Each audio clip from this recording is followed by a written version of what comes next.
Yo, what's good? It's your man 100 Grand Ross for The Rock Never Stops. Today I want to do this video about Bol Bol. Yo, my man has been on a tear, and if you haven't been following the Orlando Magic, it might be just about time that you do. If you enjoyed this video, smash the like button for me, hit subscribe and the bell for notifications. I did a video earlier about different guys that I hadn't given up on just yet. And Bol Bol was definitely at the top of my list. And I had him on there for several different reasons. One of those reasons was when I follow somebody, usually I pay attention to like the high school rankings, right? So when I follow somebody, I follow them generally from about that point. I keep an eye on guys who are at the top of their high school rankings because that usually means that they have definable talent.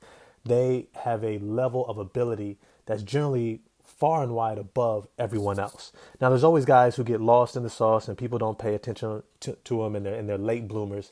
I get that. There's the, Stephen Curry's, there's the John Walls, guys that come out of nowhere and everybody just goes, wow, he's really talented, but we didn't see it until later on.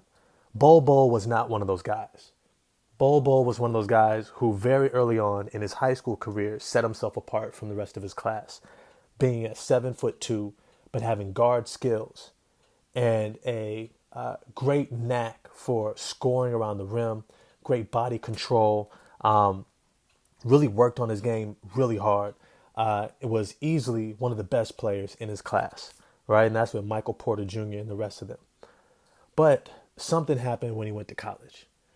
When he went to college and he arrived at Oregon, a lot of people thought that he was going to be really good still. And he was. He was actually fantastic.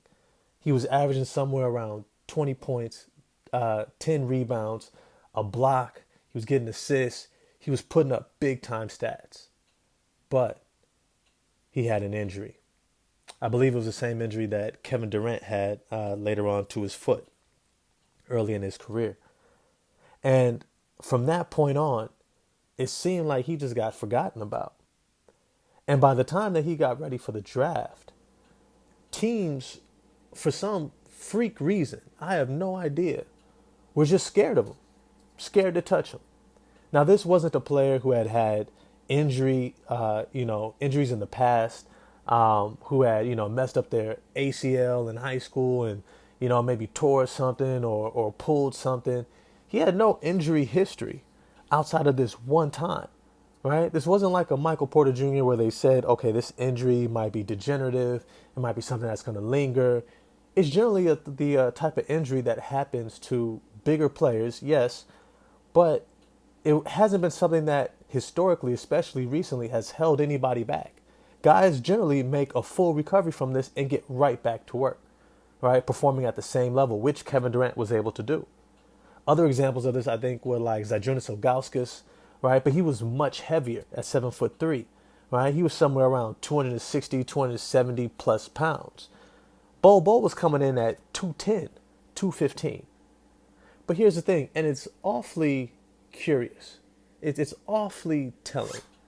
When you have somebody like Bol Bol, who drops 20 and 10, number one option on his Oregon team, right? But has this injury. And he gets forgotten about in the draft. Bol Bol falls all the way to the back end of the draft. It was really terrible to watch. It was really sad and disheartening. We all watched Bol Bol's face. He looked disheartened. He looked down. But my man didn't stay down.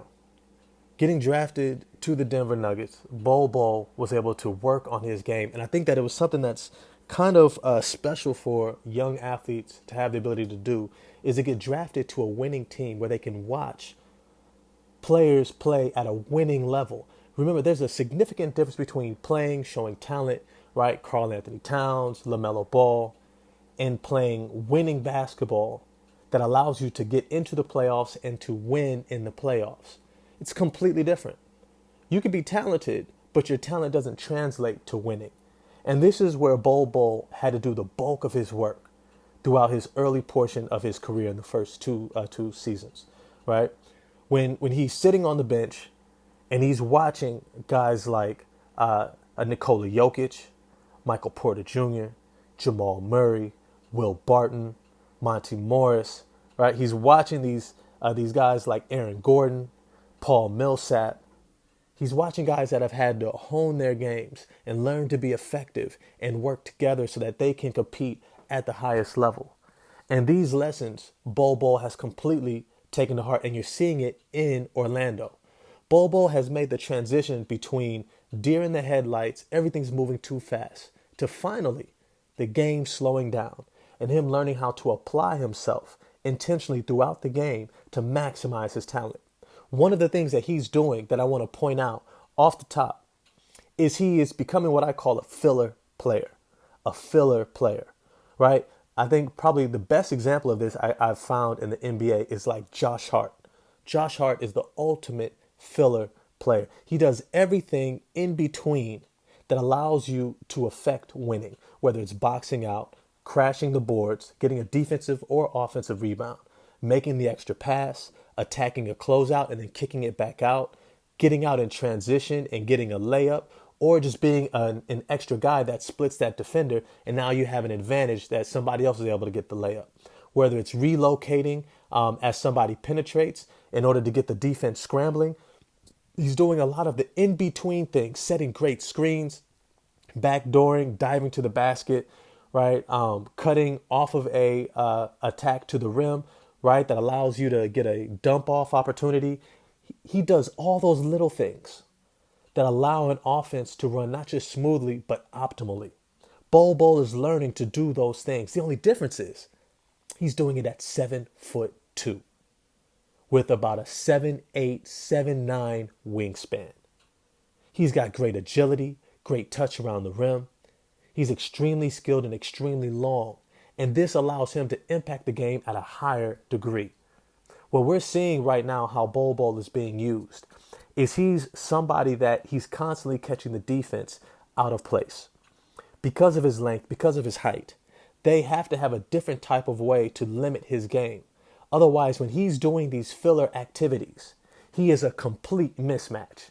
He is a complete problem for defenses because no matter how they rotate, they never quite have the right matchup in order to contain him. And this was a thing that I believe Mike Malone was trying to get Bol Bol to do early in his career. Is he saying, look, if you can begin to move without the ball, if you can get out in transition, if you can fly around on defense doing closeouts, contesting shots at the rim, if you can be a great help defender, if you can apply your length in these other areas outside of being a go-to scorer, then you will be able to impact the game in a tremendous way for us to help us to win. But right now, you're not suited for us to make you a primary scoring option, which is what he had always been in the past. Look, Bol Bol is always going to be able to rebound. He's always going to be able to challenge shots at the rim. He's always going to be able to shoot the ball. He's always going to be able to put the ball on the floor to some degree, right? He actually has a very good handle, far better than a Chet Holmgren, right? Bol Bol has great ability, but can he do the winning things in between? And that's what he's figuring out how to do. Right now, when you see Bol Bol out there and he's flying around defensively, he is able to cover so much ground on that defensive end. He's able to contest shooters. He's able to contest shooters without having to completely sell out. Many times when you have to fly around on the court and you're closing out, especially on a good shooter, you actually have to leave your feet to get them to pass up that open three. But Bol Bol doesn't have to do that. He can actually close out and leave space that doesn't allow them to attack the closeout, and he has enough length to deter them taking that three-point shot. Bol Bol right now has to be one of their primary defensive players on that Orlando Magic team that allows them to compete and stay in the games that they're able to stay in. Right now, the Orlando Magic are struggling, but if you watch their games, they're in almost every single game.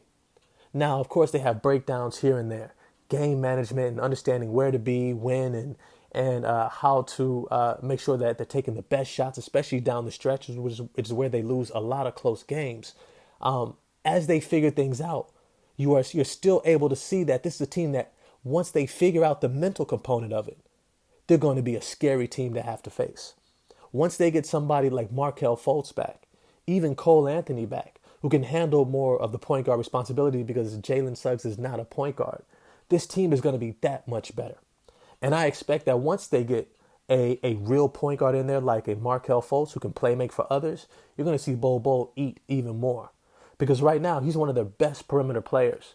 And his ability to go inside and out on both ends of the court, right, presents a tremendous advantage for this team system.